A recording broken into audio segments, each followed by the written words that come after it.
अवतरित होकर भाग्य विधाता भाग्य हमारे जगा रहा। परमात्मा शक्तियों वरदानों को प्यार से हम पर बरसा रहा। कितना हंसी सफर है, कितनी हंसी डगर है, कितना हंसी सफर है, कितनी हंसी डगर है। जो आप यूं पधारे, कितनी हंसी लहर है। स्वागतम स्वागतम स्वागतम स्वागतम। ओम शांति। ओम शांति। विवेक भाई, आपका बहुत बहुत स्वागत है आज की सभा में। Thank you very much brother. आज हम आपका अनुभव सुनने जा रहे हैं, तो बड़ी खुशी की बात है। तो भाई और बहनों, हमारे विवेक भाई नोएडा से है और 1974 से आप बाबा के इस ईश्वरीय ज्ञान में है। तो कहेंगे ईश्वरीय ज्ञान का पूर्ण रूप से रस आपने चखा है। लंबे काल से आप ईश्वरीय ज्ञान में है और इस वक्त, वैसे नोएडा से, लेकिन इस वक्त आप जो इश्यू अभी घटना घटी है तो उस संदर्भ में आप अभी मधुबन से इस वक्त हमसे बात कर रहे हैं। और हमारे साथ पूनम बहन जी भी हाजिर है। तो पूनम बहन जी, मैं चाहूंगा आप भी शब्दों के द्वारा हमारे मीठे प्यारे विवेक भाई का स्वागत करें। तो देखिए विवेक भाई, आपका अनुभव सुनने के लिए आदरणीय पूनम बहन जी भी हमारे साथ है। पूनम बहन जी, आप भी स्वागत करें हमारे विवेक भाई का, फिर हम अनुभव सुनना शुरू करेंगे। पूनम बहन। ओम शांति। ओम शांति बहन। विवेक भाई, आपका शिव स्मृति की जूम मीटिंग पर दिल्ली के आर्ट एंड कल्चर विंग के जोनल कोऑर्डिनेटर होने के नाते से शालीमार बाग सेवा केंद्र की ओर से और सब बहनों की ओर से हम आपका बहुत बहुत स्वागत करते हैं। स्वागत है, स्वागत है, स्वागत है। जैसा कि आपका नाम है वैसा कार्य ही हम अभी देख रहे हैं कि आप हैं तो मधुबन में, लेकिन आपने अपने कार्यक्रम को जो है स्थगित नहीं किया, लेकिन हमेशा जैसे आप सेवा पर दिल्ली की सेवाओं में उपस्थित रहे हैं और हमेशा ही तन मन धन समय श्वास संकल्प से आपने सहयोग दिया है, वैसा ही सहयोग आज आप प्रैक्टिकल में दे रहे हैं, जिससे आपका नाम और ज्यादा सार्थक हो रहा है। तो आपके बारे में तो मैं यही कहना चाहूंगी कि हमारी दिल्ली के अंदर जब भी विशेष सेवाएं, जिसमें विशेष मेला, कॉन्फ्रेंस, मेगा प्रोग्राम और जो वर्तमान समय में कुछ वर्षों से दिल्ली के अंदर दिल्ली संगठन योग के कार्यक्रम चल रहे हैं, तो हर कार्यक्रम में आपकी उपस्थिति और आपकी सेवाएं होती ही होती हैं। हर प्रोग्राम के अंदर हम आपको देखते हैं तो आपका मुस्कुराता हुआ चेहरा, आपका गंभीर व्यक्तित्व, आपकी भाषा शैली, आपका सभी छोटी बड़ी बहनों के प्रति जो स्नेह का भाव मैं देखती हूँ, तो ना चाहते भी बरबस ध्यान आपकी ओर चला जाता है। तो आपके व्यक्तित्व में ही ऐसा आकर्षण है कि हर कोई आपसे जो है दो बात करने को हमने देखा कि आतुर रहता ही है। तो ऐसे आप पांडव भवन में भी आपको शुरू से सेवा करते हुए देखा। जब अजमल खां पार्क में मेला लगा था, हर प्रकार की सेवा करते हुए देखा, किचन से लेकर के और मेला समझाने की सेवा तक। और फिर क्योंकि बाद में आप एक कुशल व्यापारी ऐसे बन गए कि देश विदेश में भी आपका जाना हुआ, तो वहां भी आपने ईश्वरीय सेवाओं को ही पहले आगे रखा और एक बहुत ही सुंदर व्यक्तित्व उभर करके जब आपका दिल्ली की सेवाओं के अंदर आया, तो हमने देखा हर क्षेत्र में हमारे आदरणीय आशा दीदी जी ने, आदरणीय ब्रिजमोहन बाई जी ने आपको जो भी सेवाएं दी, जिसके भी निमित्त बनाया, चाहे वो भंडारे की हो, चाहे भंडारे में आइटम भोजन के सेट करने की हो, वीआईपीस के लिए हो, या चित्र प्रदर्शनी से लेकर के किसी भी प्रकार की मैनेजमेंट की सेवा से लेकर ऑलराउंड सेवाओं में आपको हमेशा ही एक हाई क्वालिटी वाले लेवल के विचार भी और कर्म भी वैसे करते हुए देखा। तो आज बहुत खुशी हो रही है कि आप शिव स्मृति चैनल पर हमारे भाई बहनों को अपने अनुभवों से लाभान्वित करेंगे। मैं यही कहना चाहूंगी कि आपका बहुत सारा समय पांडव भवन में गुलजार दादी जी के निकट बहुत रहा है, तो वो अनुभव भी आप उनके शेयर करेंगे, और आप आज भी उन्हीं के कारण से माउंट आबू से ही दे रहे हैं अपनी जूम मीटिंग पर वार्तालाप। तो पुनः पुनः आपका स्वागत है, शुक्रिया है और धन्यवाद भी है। ओम शांति। जी थैंक यू पूनम बहन जी। खुशी आज दोहरी है। दोहरी इस तरह से है कि देखिए हमारे जो विवेक भाई है, विवेक भाई की कितनी सारी विशेषताएं हैं। उस विशेषताओं की मुझे पहली खुशी है। दूसरी खुशी ये हो रही है कि हमारी जो आदरणीय पूनम बहन जी है, उस सारी विशेषताओं को अपनी बुद्धि में कैसे संजोए हुए है। उस तरह से आपने सारी विशेषताओं को पूनम बहन जी रख दिया जैसे निरंतर बहती धारा, नॉन स्टॉप। ये कितना अंदर में आपने विशेषताओं को पकड़ा हुआ है कि इस आत्मा की ये विशेषता है, तब जाके इतना फ्लोलेस ये बात निकलती है। तो ये भी बड़ी खुशी की बात है। ये भी हमें सीखना चाहिए।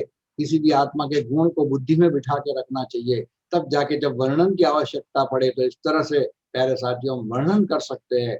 ये बहुत खूबी की बात है। तो विवेक भाई, मैं ये भी साथ साथ बता दूं कि जिस दिन से लॉकडाउन शुरू हुआ उस दिन से ये अनुभवों का सिलसिला लगातार चलता आ रहा, लेकिन आज ये पहली बार बीच में हमने 3 दिन का गैप किया। जो गुलजार दादी की घटना घटी, तो 3 दिन एज ए रिगार्ड हम लोगों ने ये अनुभव का सेशन बंद रखा। जो 3 वक्ता थे उनको हमने मैसेज किया कि ये बंद रहेगा। तो आज से ही है, तो कहेंगे ये जो सेकंड इनिंग है, सेकंड इनिंग के आप फर्स्ट बैट्समैन हो। ठीक है, हमारे विवेक भाई फर्स्ट बैट्समैन है, तो बहुत बहुत मुबारक है। चलिए हम अभी ज्यादा समय ना लेते क्योंकि ऑलरेडी ले लिया बहुत समय, तो हम आपका अनुभव सुनना चाहेंगे विवेक भाई। बहुत बहुत धन्यवाद पूनम बहन, अनीश भाई, हिमानी बहन और बाकी सब जो ऑर्गेनाइजर्स हैं। आप सब बधाई के पात्र हैं।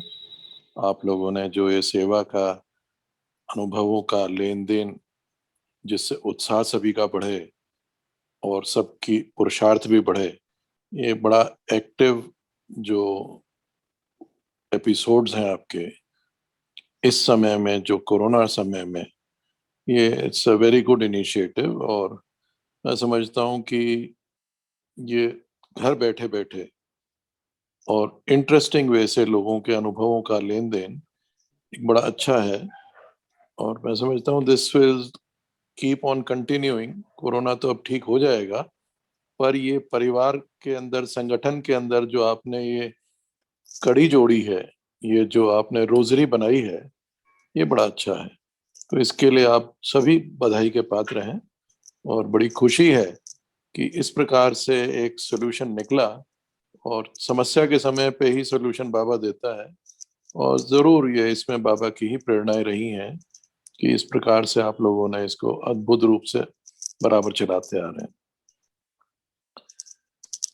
अब मेरे अनुभव तो अनेकों हैं। मैं मतलब अनुभवों के आधार पे ही रहा हूँ। बाकी मैं कुछ थोड़ा सा एक शॉर्ट में शुरू से, बचपन से शुरू करता हूँ, और उसके बाद कुछ और प्रश्न हो या कोई और बात हो डिटेल में हो, तो वो कोई भी सदस्य यदि पूछता है तो उसमें फिर डिटेल में और बताया जा सकता है। बचपन में मैं ये कहूँगा कि पूर्व जन्मों के आधार पर जैसे बाबा ने ज्ञान दिया है, बहुत कम आयु में जब मैं था, हम सदर बाजार पहाड़ी धीरज के रहने वाले हैं, पुरानी दिल्ली, जो करोल बाग न्यू रोहतक रोड के बड़े समीप है। तो मैं 7-8 साल की आयु से ही मुझे ये एक प्रश्न रहता था, what is the purpose of my existence, कि करना क्या है मुझे। और उस सवाल को लेके, उस जिज्ञासा को लेके मैं अनेकों जगह पे आता जाता रहा, पूछता रहा, समझता रहा, और वो सिलसिला चलता रहा। तो मेरी मदर पूजा काफी करती थी, तो उनके साथ व्रत रखना शुरू किया। अनेकों जो भी वो पुस्तकें पढ़ती थी वो पढ़ता रहा। मतलब नॉर्मल वो व्यवहार नहीं था जो आम बच्चे का या उस उम्र में होता था। मेरे को आध्यात्म की ओर काफी रुझान बचपन से ही था। उस दौरान जैसे क्रिश्चियन स्कूल में पढ़ते थे, तो क्रिश्चियनिटी का और हिंदू स्क्रिप्चर्स का तो काफी जानकारी मतलब रही। जैन संस्था से भी और काफी लोगों से जहाँ पे भी होता था, यही रहता था कि करना क्या है, ये जो जीवन है इसमें प्रायोरिटी क्या रहे, करना क्या है। मतलब वो एक प्रश्न लेके मैं सभी से सदा के लिए पूछता रहता था। इसी प्रकार से एक दफा जब दिल्ली में करोल बाग के पास फिल्मिस्तान एक सिनेमा हॉल था, वहां पे एक प्रदर्शनी लगी थी। जब पांडा भवन का नया नया लिया ही था स्थान वो, तो उसमें मैं ऐसे ही वहां से गुजर रहा था, तो मैं अंदर गया, देखा, तो वहां पे बाबा का परिचय मिला मुझे ऐसे ही सड़क पे चलते चलते। मानो बाबा ने अपने आप ही बुलाया, और अनेक चित्र देख के प्रश्न बहुत थे, समझ नहीं आता था। तो फिर मेरे को उन्होंने यही कहा कि भाई अभी आपको नहीं भले समझ में आएगा, हमारा 7 डे कोर्स है, आप कीजिए, और बाकी हम योग सिखाते हैं, आप योग सीखिएगा।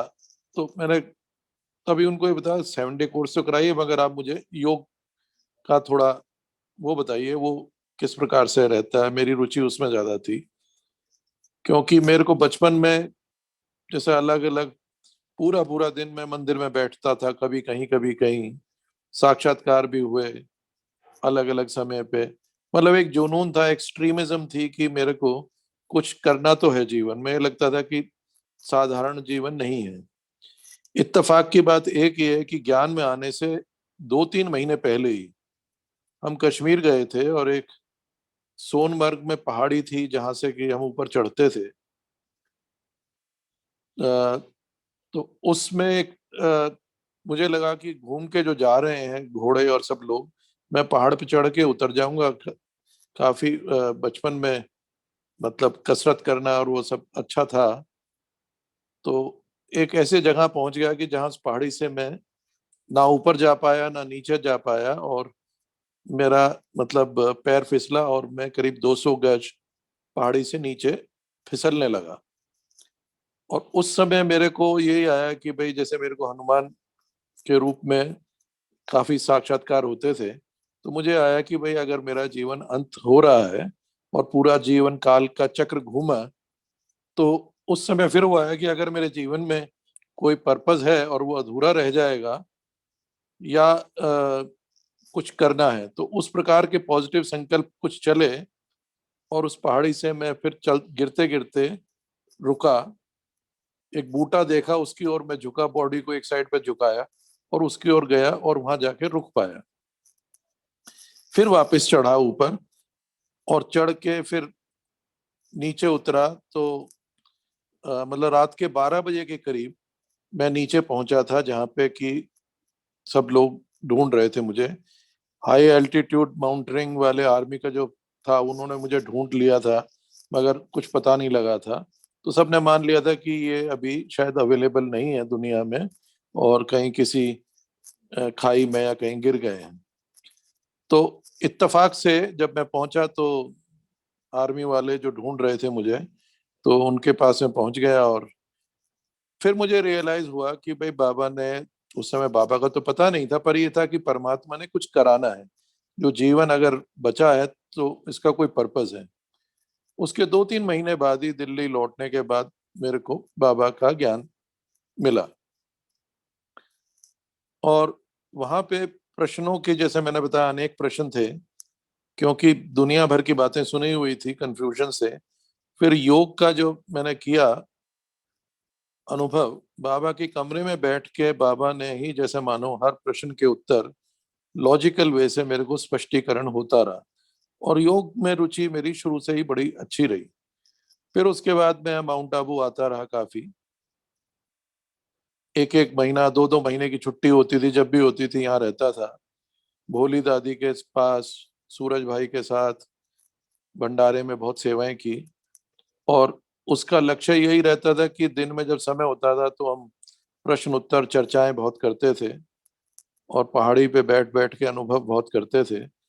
तो बचपन से ही योग के प्रति बहुत ज्यादा एक लगाव रहा। और कम्युनिकेशन बाबा से गहराई तक करने का एक अभ्यास बना रहा, घंटों तक बैठे रहना। जैसे एक दिन बार तो पूरी पूरी एक पूरी रात में अ, शांति स्तंभ के ऊपर जो होता था वहां पे उस तरफ रहते थे, तो पूरी रात जैसे कि मैं बैठ के ही योग करता रहा था। तो वो एक रुचि बनी रही। और उसके बाद पढ़ाई पूरी करके फिर व्यापार में लगे। जो भी कार्य जीवन में किए उसमें कर्म करना अपनी जगह रहा, मगर हमेशा ये रहता था कि जैसे बाबा ही करा रहा है और बाबा ने इंस्ट्रूमेंट बनाना है, किस लिए बनाना है, क्या करना है, क्या रोल है, हर चीज में बाबा को यूज करना। जैसे बिजनेस कर रहे हैं तो उसमें भी बाबा को यूज करना है। क्यों करना है? क्योंकि उससे बाबा की प्रत्यक्षता होगी और अपने अंदर भी एक आत्मविश्वास आएगा कि भाई बाबा ने ये कार्य कराया। ऐसा कोई कार्य नहीं हुआ कि जो कि संकल्प किया हो और सिद्ध ना हुआ हो। तो अभी तो जीवन के अंदर इतने अनुभव हुए, हर तरह के अनुभव हुए, कि जैसे एक बार जब हम प्रोग्राम इंडिया गेट पे कर रहे थे तो उसके लिए परमिशन हो ही नहीं रही थी। और ये था कि भाई ये तो दिल्ली के पुलिस कमिश्नर ने मना कर दिया और मतलब हो ही नहीं रहा था। और फिर ये था कि इसे छोड़ दो, पर फिर भी ये कि बाबा के प्रेरणा लेके अमृत वेला बड़ी स्ट्रांगली करते रहे हैं। तो उससे ये रहता था कि नहीं, अगर बाबा ने संकल्प दिया तो सिद्ध तो होना ही है। तो उसका पीछा नहीं छोड़ा। अंततः हर तरह की सफलताएं जीवन में जो भी संकल्प करो वो सिद्ध बाबा कराता रहा। और उससे ये विश्वास रहा कि बाबा ने बहुत कुछ कराना है। दूसरा एक मेरी सोच ये रही है कि अपनी आइडेंटिटी को आपने भूलना जरूर है। ज्यादातर लोगों के यहाँ संसार में अगर आप देखें आइडेंटिटी क्राइसिस होती है। तो वो किसी ना किसी तरीके से अपने को आ, खुश करने के लिए आगे आना, सामने आना और किसी भी तरीके से अपने को लाइमलाइट में लाने का एक संकल्प रखते हैं लोग। मुझे समहाउ ये रहा है बचपन से ही कि मुझे फेविकॉल वाला मैं सोचता हूँ कि रोल जीवन में ज्यादा इंपॉर्टेंट लगता है कि आप सबको जोड़ो, संगठन को जोड़ो, बैकबोन बनो, लोगों को आगे पुश करो, आगे बढ़ाओ। और मकसद बड़ा है। हम सब की आइडेंटिटी की कोई वैल्यू नहीं है। विश्व परिवर्तन का जो कार्य है वो सूक्ष्म है, सटल है, स्पिरिचुअल है। और उसके अंदर हमारा एज इंडिविजुअल कोई रोल स्थूल रूप से नहीं है, सूक्ष्म रूप से, मनसा से है। तो इसलिए आप सिस्टम को, यज्ञ को हर तरह से आगे बढ़ाने के लिए कुछ भी करें, तन मन धन कैसे भी करें, वो इम्पोर्टेंट है। बाकी अपनी आइडेंटिटी को आपने बैक बर्नर पे रखना है, हमेशा आगे नहीं लाना। क्योंकि अगर आप अपनी आइडेंटिटी को लाते हैं सामने तो उससे क्या है कि आपका जो मेन ऑब्जेक्टिव है आप उससे कहीं ना कहीं विचलित हो जाते हैं। तो ये एक मेरे जीवन का एक मुख्य सिद्धांत रहा है कि जीवन में अनेकों कार्य हुए, बाकी ये है कि बाबा ने जैसे प्रेरणाएं दी उस प्रकार से करते रहे। जैसे दिल्ली में हमारा एक काफी बड़ा प्रोग्राम हुआ था ये जिसमें 1 लाख की सभा हुई थी। और उस समय हमने रवि भाई तभी तभी ज्ञान में आना शुरू हुए थे, कुछ दिन पहले ही जगमोहन भाई और रवि भाई मीटिंग में थे। और तब विचार आया कि भाई हम लोग इसको मीडिया में हम सेवाएं करें।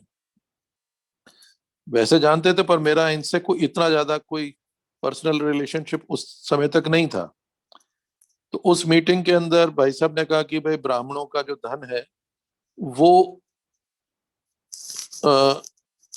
मीडिया की या पब्लिसिटी के लिए नहीं खर्चना चाहिए, हमारे को और अपने कार्यक्रम है उनमें करना चाहिए। तो भाई साहब ने इन अ वे सपोर्ट नहीं किया था, पर हमें फिर भी ये था कि किसी तरीके से जब इतना 1 लाख लोगों की सभा हो रही है, अगर इसकी पब्लिसिटी होती है तो उसका फायदा होगा। तो हम तीनों भाइयों ने फिर प्लान किया कि चलो भाई हम तीनों मिलके करते हैं। तो हमने आपस में मिलके वहां हमारा पहला विचार मिले और हमने फिर वो किया। जिसके बाद यहाँ बाबा से मिले तो बाबा ने फिर हमें उस चीज के लिए काफी अप्रिशिएट किया और कहा कि भाई अब आगे चल के मीडिया में अनेकों चैनलों पे बीकेएस के प्रोग्राम आएंगे और ये शुरू जो हुआ है टीवी पे आया है तो ये बड़ी अच्छी सेवा चलेंगी। तो फिर उसके बाद दादी से और लोगों से बात करके, गुलजार दादी से बात करके, फिर ये था कि जगमोहन भाई, रवि भाई ने और मैंने उस समय विचार ये किया कि भाई हम स्टूडियो का करें। तो उधर फिर दिल्ली में पहले तो विचार ये था कि हम ओआरसी के अंदर इसको स्टूडियो को बनाएं और ब्रिजमोहन भाई ने स्थान भी दिखा दिया था, उस स्थान भी देख रहे थे। और जिस दिन हम वो ओआरसी स्थान देखने गए थे उसी दिन मेरे लौकिक पिताजी ने शरीर छोड़ा था। और जब हम जा रहे थे रास्ते में मुझे खबर मिली, पर मुझे था कि भाई बाबा के कार्य से जा रहे हैं, तो मैंने चुपचाप कहा कि भाई अभी बताना नहीं, बोलो फोन पे बात नहीं हुई, क्योंकि मैं अधूरा काम छोड़ के तो नहीं आऊंगा बीच में। और फिर हम ओआरसी गए, बातचीत की और फिर लौट के आए। और उसके बाद फिर फाइनली खैर स्टूडियो वहां दूसरी जगह बना, क्योंकि रवि भाई का ये विचार था कि भाई वो वहीं रहते हैं, उनको नजदीक पड़ेगा और वो मैनेज खुद करना चाह रहे थे। तो हमें तो ये था कि भाई काम होना चाहिए। जगमोहन भाई का ऑफिस भी वहीं नजदीक था। तो मेरा पर्पज तो ये था कि यज्ञ के लिए ये एक इम्पोर्टेंट चीज है और इंस्ट्रूमेंट कोई भी है उनको यूज करो, ये आगे रहते हैं, इनको आगे करो। हमारा पर्पस बेहद का है, उसमें जो भी इंस्ट्रूमेंट बनते हैं बनाओ, आगे बढ़ो। तो खैर उसके बाद स्टूडियो बना, सेवाएं हुई, फिर धीरे धीरे शिवानी बहन भी जुड़ी वहां स्टूडियो से। पहले तो 6 महीने तक तो वो खुद आती ही नहीं थी प्रोग्राम में, क्योंकि she was managing the affairs. फिर इवेंचुअली वो, उनका तो सबको पता ही है कि कैसे वो फिर सामने अपने आप को बाबा ने उनको लाना था, तो सिचुएशन बनी एंड शी केम। और उसी प्रकार से अनेकों सेवाओं के लिए बाबा ने समय प्रति समय अपने आप ये रहता था कि कोई नवीनताएं हो, नवीनता वाली सेवाएं हो, एक जैसी ना हो। जैसे एक बार हम यहाँ पे आए थे, माउंट आबू में हमने यहाँ भट्टी की थी, तो फिर उसके बाद जाके हमने तीव्र पुरुषार्थ थी कि भट्टी करने का दिल्ली जोन में ओआरसी में प्लान बनाया। तो वहां पे हम वीकेंड्स पे महीने में एक बार करीब काफी लोग हो जाते थे, सेवरल हंड्रेड लोग जाते थे, 400-500 तक भी हो जाते थे। तो वो बड़ा अच्छा हमारा चला सालों साल। और उसके बाद फिर ये मॉर्निंग मेडिटेशन का भी चला, जो पूरे विश्व के अंदर भी चल रहा है। तो ये इनिशिएटिव्स बाबा समय प्रति समय संकल्प देता रहा। और भाग्य ये रहा कि हम आशा बहन, ब्रिजमोहन भाई के शुरू से ही समीप रहे हैं, बचपन से ही पांडव भवन की वजह से प्योरिटी के वहां सेवाएं भी करते रहे। तो जो भी चीज होती थी हमें सपोर्ट ब्रिजमोहन भाई ने, आशा बहन ने हमेशा किया। तो उस प्रकार से मौके मिलते रहे, विदेश में व्यापार के लिए जाते रहे, तो वहां पे भी काफी जगह मतलब आश्रमों पे जाके, जैसे एक बार हम वेनेजुएला गए थे, तो वहां पे एक हमारी सिल्वरीन बहन थी, उनका हमें पता लगा तो उनसे बातचीत की, बुलाया उनको। तो वहां पे एक जो इंडिया पेविलियन था, एक बहुत बड़े मॉल में था, फेस्टिवल ऑफ इंडिया था बेसिकली। तो उसके अंदर कुछ इंडियन गवर्नमेंट ने यहाँ से कुछ डांसिंग ट्रुप्स भेजा था, कोई मेहंदी लगाने वाले, अलग अलग इंडियन कल्चर से रिलेटेड, वो सब लोग गए थे। हम लोग अपने टेक्सटाइल की चीजें लेके गए थे, और भी काफी और एक्सपोर्टर्स भी थे, मिनिस्टर भी गए थे यहाँ से। तो वहां पे हमने कहा कि भाई हमारे भारत की संस्कृति है प्राचीन राजयोग, तो उसका भी हमारे को एक यहाँ की जनता को इंट्रोडक्शन देना चाहिए।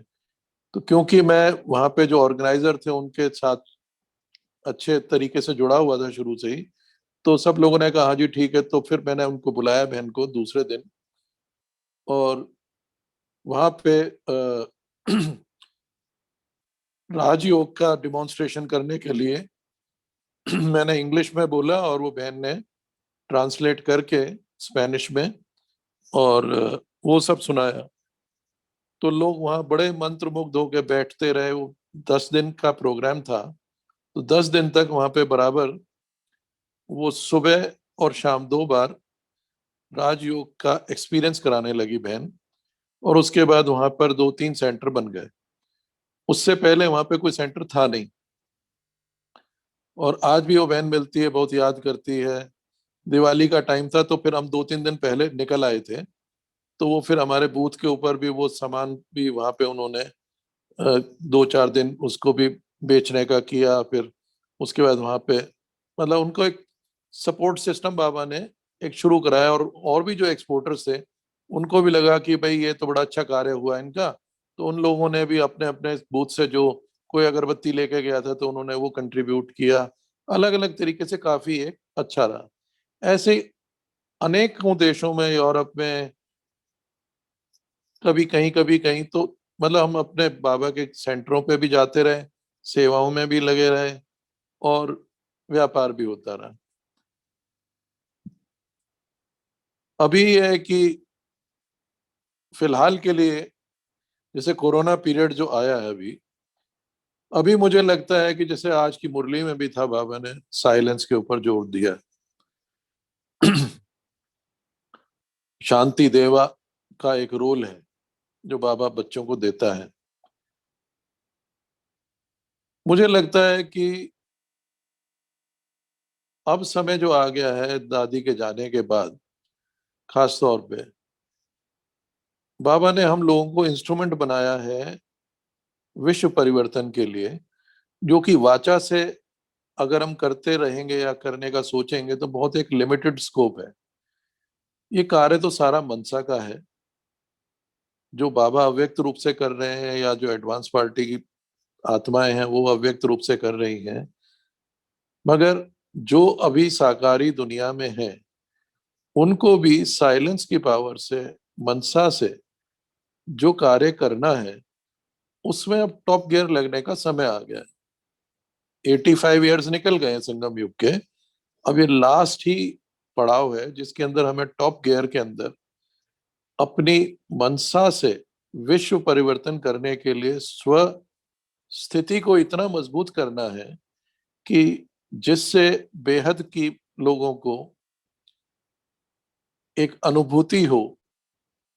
और जब तक वो बेहद के रूप से नहीं होगी तब तक कम्युनिकेशन हो नहीं सकता।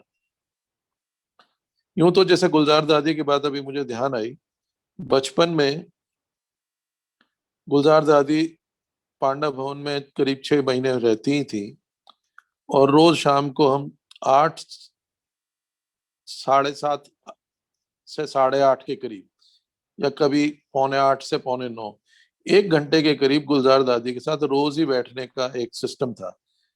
वहाँ म्यूजियम के सामने वो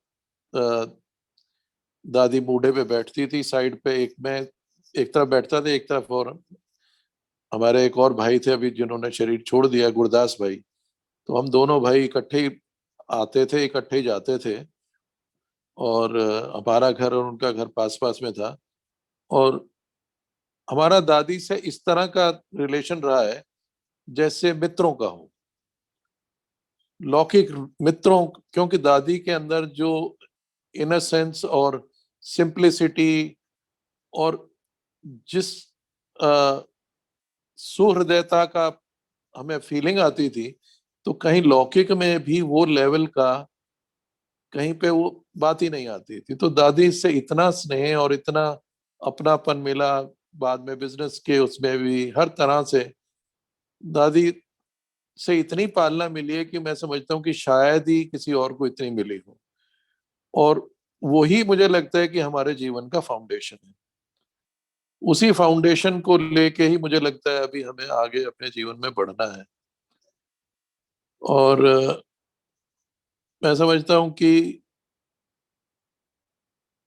अभी जो भी सेवाएं हैं जिस प्रकार से चली हैं वो अच्छा है, मगर जो विशेष आत्माएं हैं वो इनकॉग्निटो रूप से जो जहां पे भी है संगठन में योग करें, संगठन में स्व परिवर्तन के प्रति जो भी कार्य करते हुए विश्व परिवर्तन का कार्य करें तो अच्छा होगा। ऐसा 2015 के 2015 था या 2017 की 15 दिसंबर, एक बार ना एक मुझे संकल्प आया कि 700 करोड़ आत्माएं हैं संसार में, और बाबा ने लक्ष्य हमें दिया है कि सबको हमें बाबा का संदेश देना है और सबको वापस घर लेके जाना है। बीकेज को ये रोल मिला और कोई कर नहीं सकता, और उस रोल को करने के लिए क्या करना है, कैसे करना है, तो ये आया कि भाई अगर हमने कम्युनिकेट करना है तो हम सबको, हर ब्रह्मा कुमार को, ब्रह्मा कुमारी को अपनी पूरा एफर्ट मिला के यूनाइटेड वे से कुछ सेवाएं इस तरह से करें कि हम मैक्सिमम कवरेज कर पाए 700 करोड़ आत्माओं तक। तो तब हमें विचार आया कि भाई चलो भाई हम इसका कम्युनिकेशन के बारे में मधुबन चलें, बाबा से भी मैसेज लें। और फिर रवि भाई को और जगमोहन भाई को मैंने बात की कि भाई ऐसे ऐसे विचार आया है, और हम ये करते हैं कि भाई पूरे विश्व के जितने भी ब्राह्मण हैं, जितने भी सेंटर्स हैं, उन सब का संगठन करें और वॉलंटरीली सब लोग कंट्रीब्यूट करें और ग्लोबली सेवा का एक प्लान बनाएं। ये नहीं कि भाई इंडिया में कंट्रीब्यूशन ज्यादा है तो यहीं सेवा हो, पूरे विश्व में सेवा हो। और उस बेहद की सेवा का पर्पज ये है कि दूर दूर हर देश के जो भी चैनल्स हैं मीडिया के उस समय जो भी थे, उनके थ्रू हम मैसेज दें कि परमात्मा आया है और आपको बेसिक्स जो नॉलेज के पॉइंट्स हैं कि आत्मिक स्थिति में रहना है, you are not the body, you are a soul, and ये आपके नेचुरल संस्कार हैं और ये गुण आपको धारण करने हैं, and this is the time to go back home, और उसके लिए आप प्रिपेयर हो। तो कुछ बेसिक उस तरह का करें और कंट्रीब्यूट करने का करें। तो हमने ये किया था कि हम तीनों भाई मिलके एक शुरू में सीड कैपिटल 1 करोड़ का कंट्रीब्यूट करके इसको शुरू करें, और फिर हम उस चीज को सब लोगों को जोड़ें और बड़ों से राय करें और इसको आगे बढ़ाएं। तो उस समय फिर यहाँ आए थे, गुलजार दादी से मीटिंग हुई थी बाबा के आने से पहले और बात रखी थी। दोनों भाई भी साथ आए थे मेरे उस समय। और फिर मुरली के दौरान बाबा ने, मुरली पूरी नहीं हुई थी, खड़ा किया था कि भाई जो प्लान बनाया है वो मेन मुरली का पार्ट है, बाद में टीचर, बाद में जो पार्टियों से मिलना होता है उसमें नहीं, उससे काफी पहले, कि बाबा ने कहा था कि ये जो प्लान बनाया है बहुत अच्छा है, इसको इम्प्लीमेंट करें। और 8-10 बार बाबा ने रिपीट किया था कि बाबा को पसंद है प्लान, इसको करें। पर समहाउ उसका शायद समय नहीं था या क्या था, बाबा ने तो बहुत हौसला दिलाया था, पर सीनियर्स ने कहा था कि भाई ये अभी बाद में करेंगे, आपने बात रखी है, देखेंगे। निर्वैर भाई ने भी समझाया था, रमेश भाई ने तो उस समय अगले दिन बोला था कि क्लास में सुनाओ, तो सुनाया भी था मैंने उस समय कि कैसे कैसे कर सकते हैं, पर समहाउ वो नहीं हुआ। तो अब घूम फिर के मुझे यही समझ में आता है कि अनेक चीजें हैं जो हो सकती हैं, मगर अब ये लगता है कि कोई electronic media is not the only solution. Solution केवल ये है कि मनसा मीडिया इज द सोल्यूशन। वाचा अपनी जगह है, इलेक्ट्रॉनिक मीडिया अपनी जगह है, मगर जो मनसा से होगा वो आप साक्षात्कार कराएं या स्वप्न के अंदर लोगों को क्लैरिटी हो, अवेयरनेस हो, अवेकनिंग हो, कुछ भी होगा वो हमारे स्ट्रॉन्ग संकल्पों से होगा। तो अभी यदि हम प्रयास करें मिलजुल के, अगर इस चीज की चेतना जगे कि हम मनसा सेवा के विशेषज्ञ कैसे बने, स्वयं से ये यदि हम पूछें और आपस में इस पे विचार करें, गोष्ठी करें कि मनसा सेवा का एक्सपर्ट मैं कैसे बनूं। भाषण देना बहुत लोग नहीं कर सकते, कुछ ही लोग करेंगे, तो उस क्षेत्र के अंदर आप कर भी रहे हैं तो भी ठीक है, नहीं भी कर रहे हैं तो भी ठीक है, मगर उससे बेहद का विश्व परिवर्तन वाला कार्य अगर होना होता तो हो गया होता। क्योंकि एक से एक भाषण करने वाले हैं, सब कुछ हो रहा है, मगर विश्व परिवर्तन के कार्य का जो पूर्ति है वो होनी केवल बेहद के स्ट्रॉन्ग संकल्पों से है कि बाबा के इंस्ट्रूमेंट हम ऐसे बन जाएं कि निराकार और आकारी बाबा मेरे साथ मिलके तीनों की ट्रिनिटी बन जाए, हम कंबाइंड रूप हो जाए कि हमारे पास साकार शरीर है बाबा, और आप बाप दादा दोनों हमें इंस्ट्रूमेंट बना के कुछ भी कर सकते हैं बाबा। तो उतना अवेलेबिलिटी रखें, और वो होना भी मनसा से और गुप्त रूप से, जो जहां बैठा है वहीं पे ही बाबा उससे करा लेगा। क्योंकि इसमें कुछ खर्चा भी नहीं है, कोई पब्लिसिटी नहीं है, केवल अपने को आइडेंटिटी को आपने जीरो करना है। आप एग्जिस्ट ही नहीं करते हो, आप एक मकसद के लिए हो। आप उस मकसद को जिंदा रखने के लिए और उस मकसद को पूरा करने के लिए संपूर्ण समर्पित होना है, कुछ भी नहीं चाहिए जीवन में, केवल यही चाहिए कि अब नथिंग लेस देन संपूर्ण स्वराज्य ऑफ गोल्डन एज। हम नहीं करेंगे तो कोई और करेगा, बाबा किसी से भी कराएगा। अब बाबा ने मुझे चूज किया है, ये मुझे अगर मन के अंदर बैठ गया तो वो होगा, बाबा मेरे को इंस्ट्रूमेंट बनाएगा ही बनाएगा। अगर बाबा कहते हैं भाई केवल भाषण करने के लिए इनको रखा है, चलो उतना ही तक रुक जाएगा। फिर जो अल्टीमेट लेवल है वो भाषण से बहुत आगे वाला है। वो कुछ ना कहो, कुछ भी ना कहो, और केवल मन में बाबा को पूरी तरह से बैठा लो। आपके हर संकल्प पर बाबा का संपूर्ण नियंत्रण हो। मानो बाप समान वाली स्थिति, आज मानो ब्रह्मा बाबा मेरी जगह होते तो क्या करते, शिव बाबा क्या करना चाहते हैं, क्या मैं वो कर पा रहा हूं? नहीं कर पा रहा तो वो मेरी कमी है। अब वो मुझे कैसे पूरा करना है, क्या करना है, बाबा को इंस्ट्रूमेंट बजा पाए बाबा, मुझे उस रूप से इंस्ट्रूमेंट को प्ले कर सके, वो ऐसा ऑफर करना। यदि मैं वो कर पा रहा हूं या कर पाता हूं तो मेरे जीवन की पूर्णता होगी। तो जो बचपन में मेरे जीवन में प्रश्न था कि what is the purpose of my existence, वो अब जीवन के अंत आते आते आते आते वो और क्लैरिटी में आता जा रहा है कि मेरे जीवन का जो पर्पस ऑफ एग्जिस्टेंस है वो बाबा का इंस्ट्रूमेंट बनना है, और विश्व परिवर्तन का कार्य जो बाबा ने करना है वो कल्प कल्प बाबा कराता आया है। और वो तभी हो सकता है जब मुझे कुछ नहीं चाहिए। अब प्राप्त कुछ नहीं है क्योंकि बाबा मिल गया है। अब बाबा मिल गया और बाबा ने करना है, तो आप अमृत वेला करें, बाबा को करने दें जो बाबा करना चाहता है, बाबा आप ही कर लेगा। और हर चीज के अंदर निश्चय रखें कि अगर ये संकल्प बेहद का है, निस्वार्थता का है, मुझे इससे कोई लगाव नहीं है, तो बाबा आप पे ही पूरा कराएगा ही। और कोई भी इस चीज को अनुभव करके देखे जीवन में, यदि बाबा को आप आगे रख के कुछ भी संकल्प करे, भले लौकिक हो, कुछ भी हो, अनुभव ये भी कहता है कि आप जो चाहते हैं, अगर आप योग लगा के दृष्टि दे के बाबा से अगर सामने व्यक्ति को देते हैं दृष्टि, तो सामने वाला वही बोलेगा जो आप सुनना चाहते हैं। ये इतने अनुभव रहे हैं, अनेकों अनुभव रहे हैं। और लोग बोलते भी रहे हैं जो व्यापार के सिलसिले में मिलते हैं कि भाई हम आपसे आए थे, सोच कुछ और रहे थे, मगर हम तो बोल वो रहे हैं कि जो हमने सोचा भी नहीं था।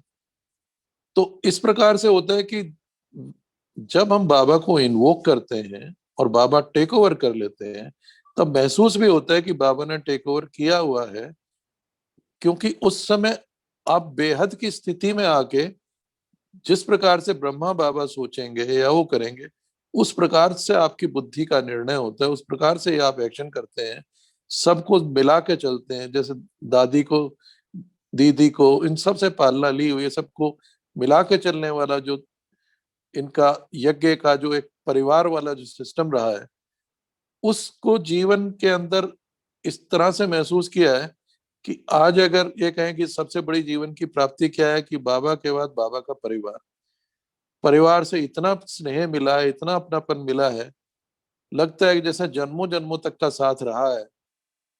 और इस जन्म के अंदर भी बाबा ने सबके सहयोग से ही कराना है। अकेले होना होता विश्व परिवर्तन तो ब्रह्मा बाबा से करा लेते शिव बाबा, मगर हम सबका रोल है।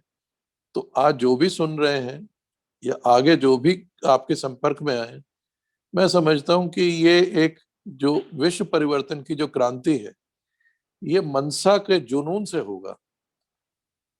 और मनसा का जुनून आपके अंतर मन की जागृति और इस निश्चय से कि मेरे को तो ये करना ही है। मेरे को रोल बाबा ने वो दिया है जो कि स्वयं ब्रह्मा बाबा को रोल शिव बाबा ने दिया था, मेरा भी उसी प्रकार का रोल है। और अब साकार में क्योंकि ब्रह्मा बाबा नहीं है, तो साकार में रहते हुए जो रोल शिव बाबा ने कराना होगा, साकार में जो बच्चे उन्हीं से कराएगा। तो विश्व परिवर्तन का कार्य मनसा का है, एकांत का है, साइलेंस का है। जैसे आज की मुरली थी, कितनी एप्ट मुरली थी। आज जब मुरली सुबह सुन रहे थे पांडव भवन में, यहाँ ऊपर मैं पांडव भवन माउंट आबू में ही हूँ इस समय, तो यही आ रहा था कि बाबा ने आज शायद यही संदेश दिलाना है। मेरे को यही लगा कि भाई मैं मैसेज दे पाऊं कि silence is the solution of anything and everything, and if we really want to do it, it is going to happen and happen very soon.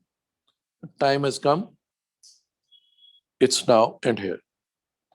मुझे पता नहीं कितना समय बोलना था और अभी क्या समय है, और प्रश्न है तो भाई पूछ सकते हैं। हमारे पास 15 मिनट है भाई जी, और शेयर कर सकते हैं। आपने जो बताया जैसे कि हर रोज करीब 1 घंटा आपका दादी के साथ बैठना होता था, तो जी वास्तव में बहुत बड़ी बात है, क्योंकि दादी की एक झलक के लिए कितनी आत्माएं तरसी है, और वो झलक भी मुश्किल, और यहाँ 1-1 घंटा हर रोज मिलना ये बड़ा सौभाग्य है, बड़ी सौभाग्य की बातें हैं। तो क्यों नहीं वो जो संस्मरण है उसमें से कुछ खजाना आज भाई और बहनों के साथ बांट दिया जाए। तो वो कुछ बातें दादी के साथ की रमणीक बातें, और बातों बातों में दादी जो ज्ञान की ओर इशारा करवा देती थी, बातों बातों में दादी बाबा की ओर जो ले जाती थी, ऐसी कोई बातें आपको जहन में आती है, वो प्रैक्टिकल बातें आप इस वक्त सभा में रखे, ऐसी हमारी आशा है आपसे। जी देखो, दादी से मैं समझता हूँ जो बैठे होंगे सभी मिले ही होंगे, और सबके अनुभव होंगे दादी के साथ।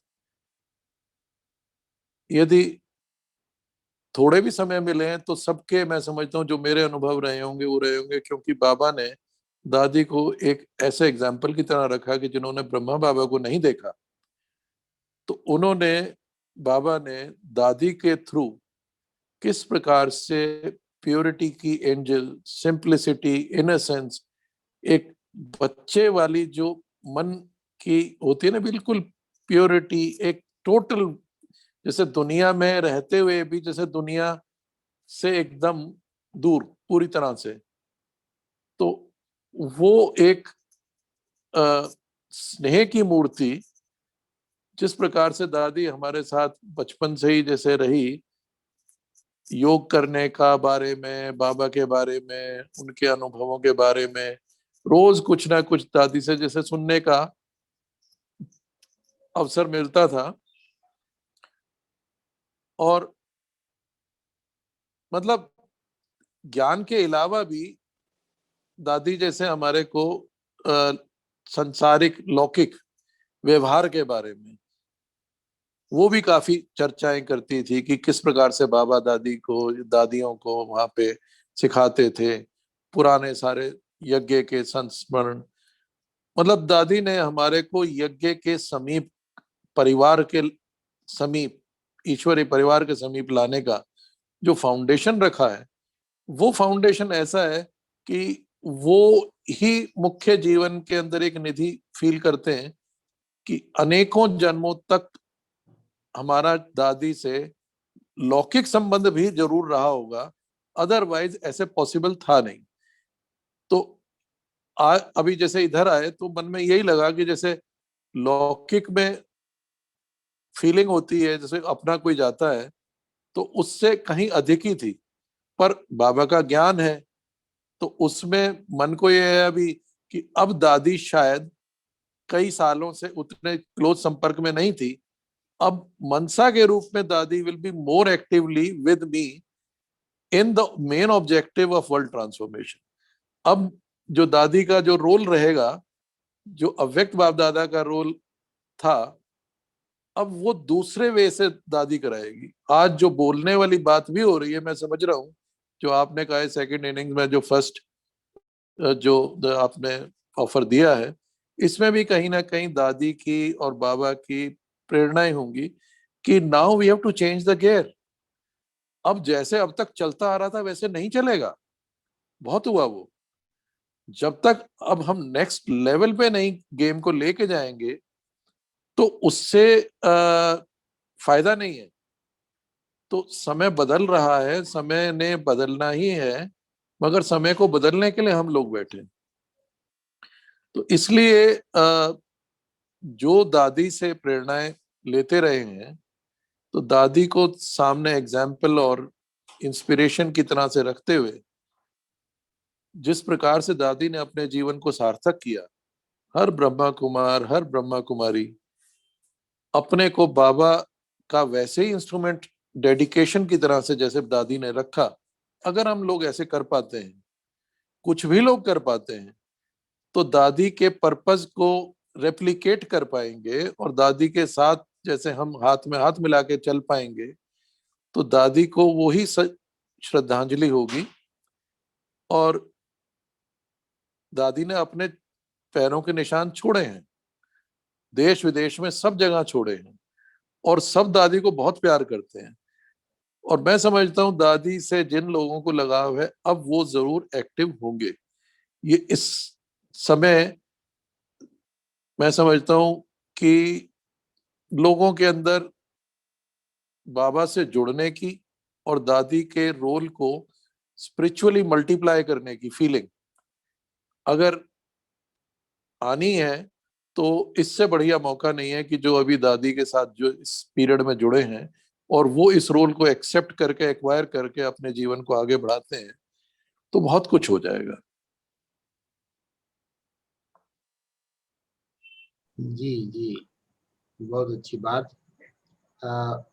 थोड़ी लहर से अलग बात कर रहा हूँ, क्योंकि 1974 से भाई जी आप बाबा के जी साथ है, तो स्वाभाविक रूप से क्योंकि दिल्ली क्षेत्र से है, आप दिल्ली क्षेत्र की सेवाओं में जुड़े हुए अग्रसर रहे, तो आपका बहुत सारा संपर्क हमारे आदरणीय जगदीश भाई जी के साथ का रहा होगा, तो जी जी, बातें आप शेयर करें। जगदीश भाई भी एक हमारे बहुत अंतर्मुखी और बहुत गहरे जिसको कहते हैं मनसा सेवा के ही विशेषज्ञ थे कि वो उनकी चर्निंग उन्होंने जो पुस्तकों में लिखी, कितनी उनकी अंदर चर्निंग थी, उनके व्यक्तित्व में वो झलकती थी। जैसे प्रोग्राम्स में जब वो लीड करते थे, हम शुरू में देखते थे सारा ओवरऑल मैनेजमेंट में, डिसीजंस में, गाइडेंस में, कंसेप्चुअलाइजेशन में, हर चीज में भाई साहब ने जैसे जिस प्रकार से सेवाओं को लीड किया दिल्ली के अंदर, जो बाद में ब्रिजमोहन भाई कर रहे हैं, तो उस समय उनका जो हम सब लोगों के लिए प्रेरणाएं रहती थी, ही वॉज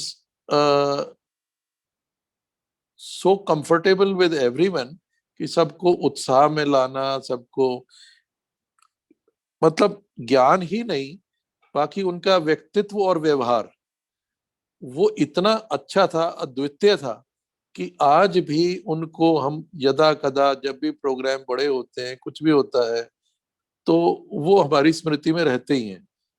तो ब्राह्मणों के लिए दिल्ली के अंदर हमें एक बड़ा सौभाग्य है कि जगदीश भाई और बाकी भी हमारे दिल्ली में चक्रधारी बहन, शुक्ला बहन, आशा बहन, ये जितने सीनियर सिस्टर्स हैं, इनसे बचपन से ही बड़ा अच्छा हमारी समीपता रही है।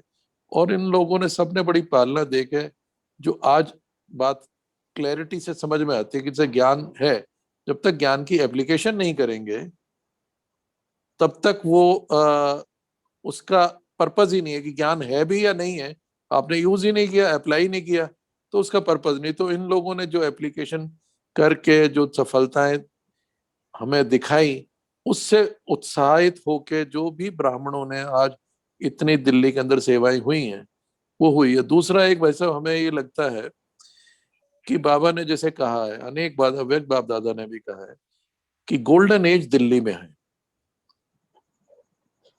और ब्रिजमोहन भाई ये कहते हैं कि जैसे कि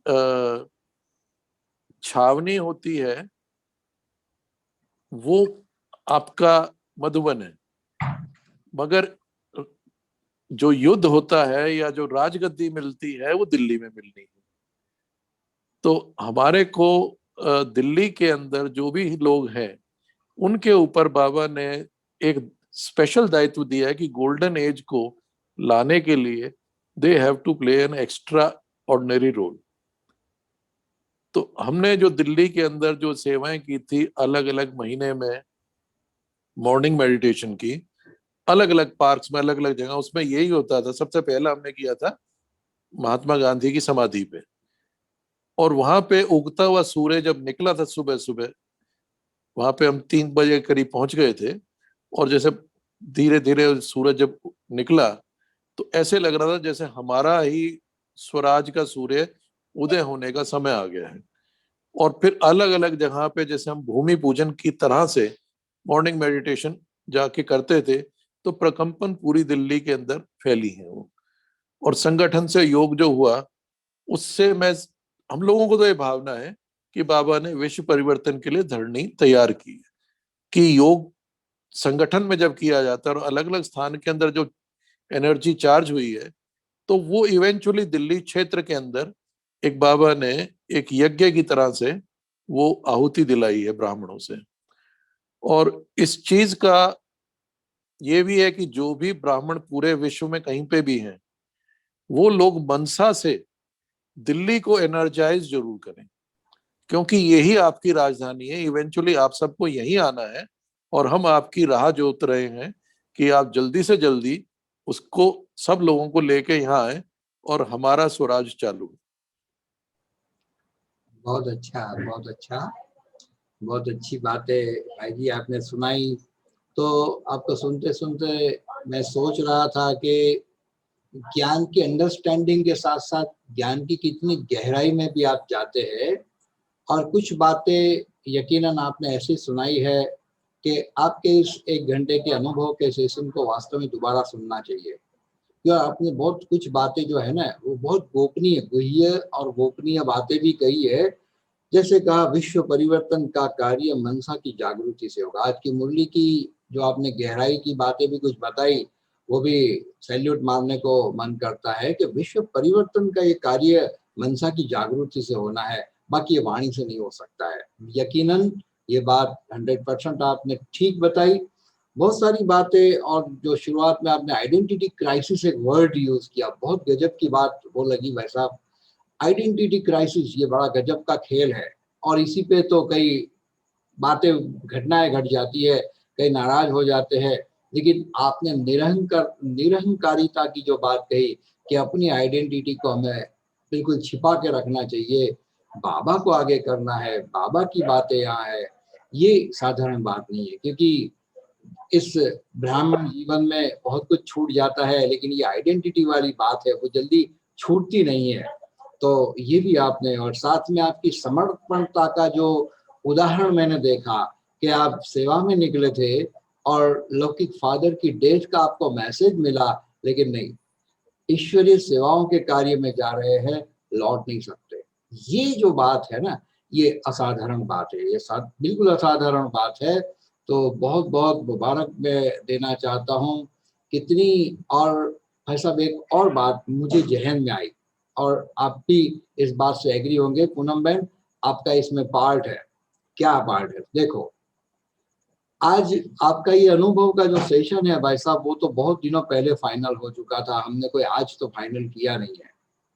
अब देखो, ये वर्ल्ड ड्रामा के अंदर ये गुलजार दादी का ये एपिसोड होना था, और इसके बाद हमने 3 दिन का गैप रखा, और आज आपका जो अनुभव सुना तो गुलजार दादी के बहुत करीबी सोल हो आप, बहुत अंग संग आप रहे हैं, और आज ही आपका जो शुरुआत हमारा हो रहा है वो आपसे हुई है, और दादी के साथ की बातें आज आपने सुनाई। ये कोई मेरा प्लानिंग नहीं था, कि बाबा का वंडरफुल प्लानिंग देखो, मिरेकल है। कह रहे साथियों, आप क्या समझते हो, इस बात से एग्री हो कि आज जो दादी के साथ की बातें, ये मेरा सिलेक्शन नहीं है, कोई मैंने प्लानिंग नहीं किया, महीनों पहले ये हो चुका है। तो ये इसमें नूंद थी, और इसके बाद इसी आत्मा को आज हमारे भाई साहब को सुनाना था, जो दादी के साथ इतना रहे। तो मैं वंडरफुल ड्रामा, वंडरफुल बाबा यही कह रहा था, और वंडरफुल हमारी पूनम बहन, क्योंकि इसमें निमित्त तो पूनम बहन जी बने हैं। तो बहुत बहुत मुबारक आपको भी। और विवेक भाई का तो बहुत दिल से शुक्रिया अदा करती ही हूँ।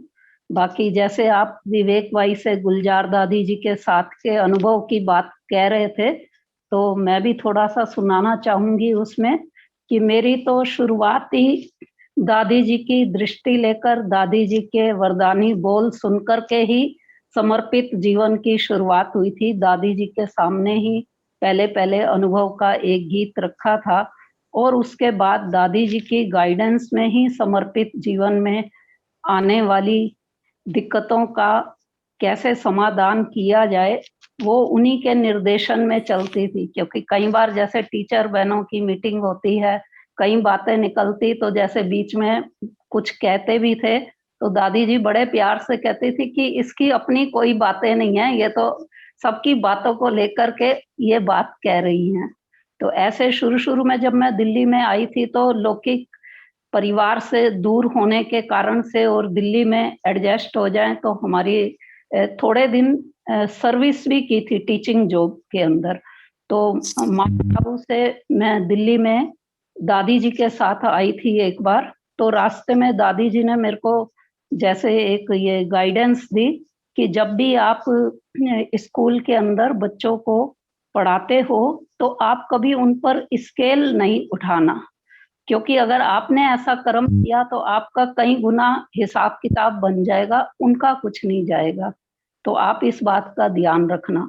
तो फिर जैसे मैंने वहां से आकर के जो प्रिंसिपल थी उनको दादी जी की बात सुनाई, तो उन्होंने मेरे को कहा कि आप चिंता नहीं करो, मैं आपकी क्लास में जहां भी आप होंगे एक बार आकर के बस बच्चों को थोड़ा बोल जाऊंगी, आपको जरूरत ही नहीं पड़ेगी।